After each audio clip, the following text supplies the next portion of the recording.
இன்றைக்கும் தமிழக சட்டமன்றத்தில் ஒற்றையாளாக நின்று மன்றாடுகிறேன். மறைந்த முதலமைச்சர் அம்மையார் ஜெயலலிதா அவர்கள் இங்கே கூட 15 தீர்மானங்கள் நிறைவேற்றி இன்றைக்கு ஊடகங்களுக்கு அனுப்ப இருக்கிறோம். அதில் தமிழ்நாட்டுடைய முதலமைச்சர் அவர்களுக்கு நான் வைக்கிற வேண்டுகோள், நீங்க வருகின்ற தேர்தலில் எனக்கு சீட்டு கொடுங்க, எங்க கட்சிக்கு கொடுங்க, கொடுக்காம போங்க. அதை பற்றி வேல்முருகனும் தமிழக வாழ்வுரிமை கட்சியும் கவலை கொள்ளவில்லை. இந்த செஞ்சி மண்ணிலிருந்து முன்னோர்கள் ஆட்சி செய்த இந்த செஞ்சி கோட்டையிலிருந்து ஜெயிச்சார் கோட்டையில் இருக்கிற தமிழ்நாடு முதலமைச்சர் முத்துவேல் கருணாநிதி ஸ்டாலின் அவர்களே, உங்களை கைகூப்பி கேட்கிறேன். நீங்கள் ஆட்சி கட்டில் இருக்கின்ற போது என் தமிழ் ஈழத்தில் நடந்தது இனப்படுகொலை. ஒரே ஒரு தீர்மானம் நிறைவேற்றுங்க. இந்த தீர்மானத்தில் ஒன்று அது, இரண்டாவது ஒரு பொது வாக்கெடுப்பின் ஊடாக தனித்தமிழ் ஈழை அரசை உருவாக்கி தருவதற்கு ஒன்றிய அரசு உரிய முயற்சிகளையும் உரிய அழுத்தங்களையும் ஐக்கிய நாடுகள் சபையின் ஊடாக எடுக்க வேண்டும் என்பதை சேருங்கள். திருச்சியில் அடைபட்டு கடற்கரையின் ஈழ உறவுகளை விடுதலை செய்து அவர்கள் விரும்புகிற நாடுகளை அனுப்பி வையுங்கள்.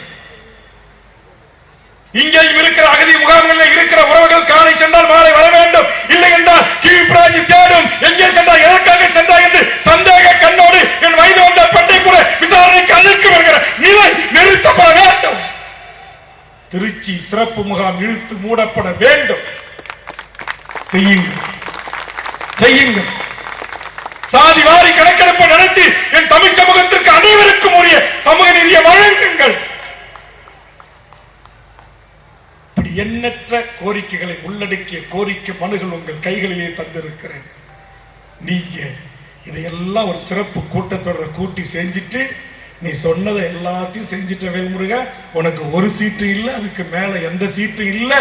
நீ தான் தமிழ் தேசிய அரசியல்வாதியாச்சே, நீ தான் ஈழ ஆதரவாளராச்சே, நீ செஞ்சு இதையெல்லாம் செஞ்சிட்டேன்னு சொல்லுங்க. நான் கைகூப்பி நன்றி சொல்லி இந்த தேர்தலில் நிபந்தனையின்றி உங்களை நான் ஆதரிக்க தயாராக இருக்கிறேன்.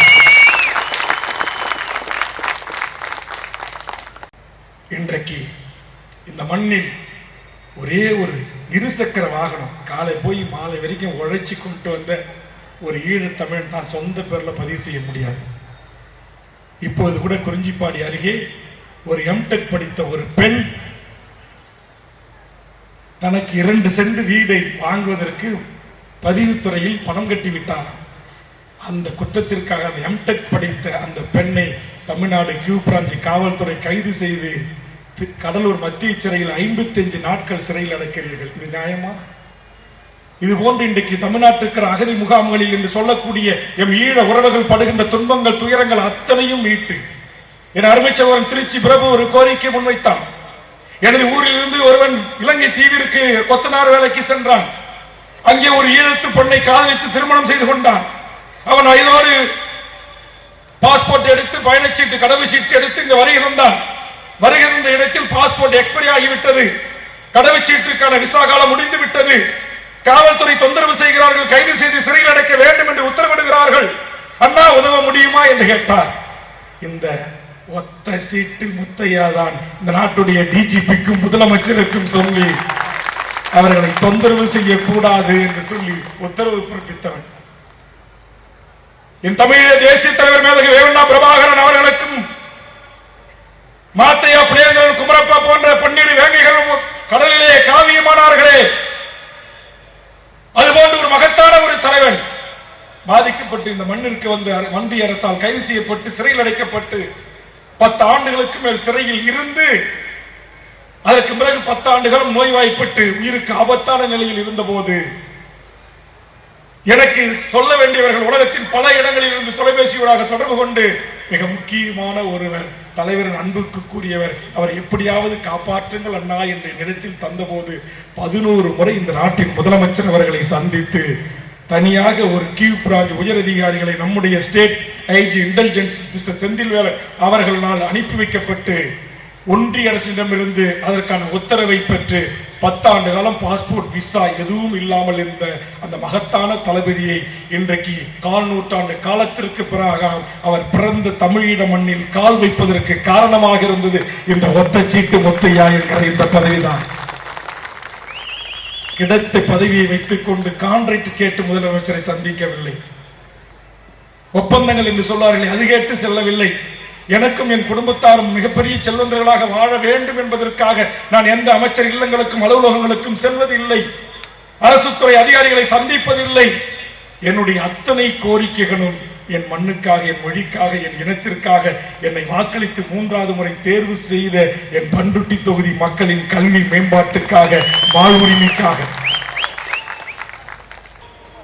இன்றைக்கு இல்லைனாலும் என்றைக்காவது ஒரு நாள் ஈழத்தில் என் புலிவீரன் பெற்றெடுத்த பிள்ளை செல்வங்கள் தனித்தமிழ் ஈழம் என்கிற அரசை என் தமிழீழ தேசிய தலைவன் பிரபாகரன் அவர்களும் எமது ஆயிரம் மா வீரர்களும் கண்ட கனவை நிச்சயம் நனவாக்குவார்கள். அந்த உணர்வோடு நாம் பணியாற்றுவோம். தாயகத்தில் இருந்து நம்மை ஆளுகின்ற அரசுகளுக்கு எனக்கு என்ன கவலைனா, விடுதலை புலிகளை அன்று ஆதரிப்பேன், இன்றும் ஆதரிப்பேன், நாளையும் ஆதரிப்பேன் என்றவர்கள் ஈழ விடுதலைக்காக 7 ஆண்டல்ல 70 ஆண்டு செல்வோம் என்று சொன்ன என் தலைவர்கள் எல்லாம் ஒரே ஒரு முறை சட்டமன்ற தேர்தலின் கணக்குகளை ஒதுக்கி வைத்து, நாடாளுமன்ற தேர்தலின் கணக்குகளை ஒதுக்கி வைத்து, ஈழத்தில் நடந்தது இனப்படுகொலை, அதற்கான சர்வதேச நீதி விசாரணை கோரனால் ஒன்றிய காங்கிரஸோ பிஜேபி தமிழ்நாட்டுக்கு வரலாம், தமிழர் கட்சிகள் உங்களோடு கூட்டணி சேருவோம் என்று ஒற்றை அறிக்கை சொல்லுங்க, நடக்கும். அல்லது உலக சமூகத்துடன் ஒரு பொது வாக்கெடுப்போடாக தனித்தமிழ் ஈழ அரசை உருவாக்கி தாருங்கள் என்று சொல்லுங்கள். நாங்கள் உங்களை தேசிய கட்சி ஆதரிக்கிறோம் என்று என் தமிழ்நாட்டு தலைவர்கள் ஒரே ஒரு முறை 15 ஆண்டுகளை கடந்தும் மௌனமாக கடந்து போகின்றீர்களே. எங்கள் அண்ணன் திருமாவளவன் திருச்சியில் லட்சக்கணக்கான மக்களை திரட்டுகிறார். தன் சிறுத்தை கூட்டங்களின் கூட்டத்தை காட்டுவதற்கு பாராட்டுகிறேன். நானும் அந்த மேடையில் சென்று வாழ்த்தினேன். எங்கள் மருத்துவர் ஐயா அவர்கள் மகாபலிபுரம் மாநாட்டிலே நீங்கள் லட்சக்கணக்கான மக்களை திரட்டினீர்கள்.